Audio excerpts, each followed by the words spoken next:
ایک دفعہ کا ذکر ہے، نورول نامی ایک پرسکون شہر میں رمضان کی آخری 10 راتوں کا انتظار کرتے ہوئے کچھ دوست بہت خوش تھے۔ امین، ایک متجسس لڑکا جس کی آنکھیں چمکدار تھیں، ایک نرم دل لڑکی جس کے چہرے پر ہمیشہ مسکراہٹ ہوتی تھی، زید جو ہمیشہ خوشی سے بھرپور رہتا تھا، اور عائشہ جو اپنی عمر سے زیادہ عقل مند تھی، وہ سب لیلۃ القدر کی رات کے لیے بے حد پرجوش تھے، جو 1000 مہینوں سے بہتر سمجھی جاتی ہے۔ شلوار قمیض اور حجاب میں ملبوس یہ دوست عائشہ کے باغیچے میں ستاروں کی روشنی تلے جمع ہوئے۔ آج رات لیلۃ القدر ہو سکتی ہے، امین نے جوش سے کہا، اس کی آنکھیں انتظار سے چمک رہی تھیں۔ ل نے سر ہلایا، اگر ایسا ہے تو دنیا بھلائیوں اور برکتوں سے بھر جائے گی، لیکن ہمیں جاگنا اور اچھے کام کرنے ہیں۔ پھر انہوں نے ایک منصوبہ بنایا۔ سب سے پہلے وہ مسز حفصہ کے گھر گئے، جو ایک بزرگ خاتون تھیں اور جن کے باغ میں ہمیشہ میٹھے آم ہوتے تھے۔ کیا آپ کو کسی چیز میں مدد چاہیے؟ مسز حفصہ زید نے خوش دلی سے پوچھا۔ مسز حفصہ نے مسکراتے ہوئے کہا، کتنے اچھے بچے ہو تم!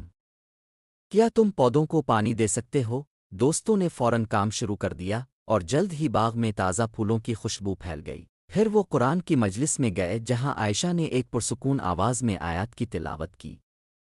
اس کی تلاوت نے ان کے دلوں میں سکون اور شکر گزاری کا جذبہ بھر دیا، جس نے انہیں صبر اور شکر کی اہمیت یاد دلائی۔ مجھے قرآن کیسے سب کچھ پرسکون اور واضح بنا دیتا ہے، بہت پسند ہے۔ امین نے سرگوشی کی کوشش کرتے ہوئے کہ وہ آنے والی برکتوں کے جوش کو چھپا سکے۔ آگے بڑھتے ہوئے انہوں نے مسجد کے دروازے پر ایک صدقے کا ڈبہ دیکھا۔ کیوں نہ ہم اپنی جیب خرچ یہاں ڈال دیں؟ نے تجویز دی۔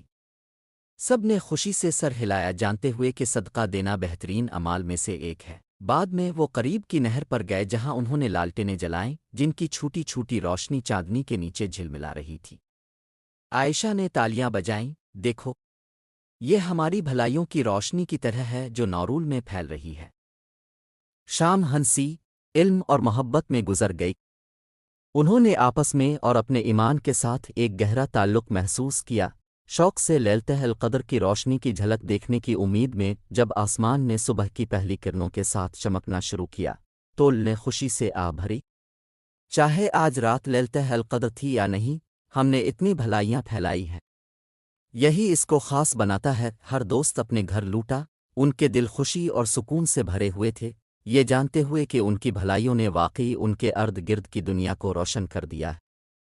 اور جب وہ اپنے نرم بستر میں سکون سے سونے لگے تو وہ مزید راتوں کے خواب دیکھتے تھے، جن میں نیکی اور روشنی سے بھری ہوئی تھیں۔ یہ کیونکہ حقیقت میں لیلۃ القدر کی خاص بات صرف اس رات میں نہیں ہے، بلکہ ان دلوں کی خوبصورتی میں ہے جو نیکی کے لیے کوشاں ہیں، جو معمولی کو غیر معمولی میں تبدیل کرتی ہیں، اور رات کو ہی نہیں بلکہ ان روحوں کو بھی روشن کرتی ہیں جو اس کی برکتوں کی جستجو کرتی ہیں۔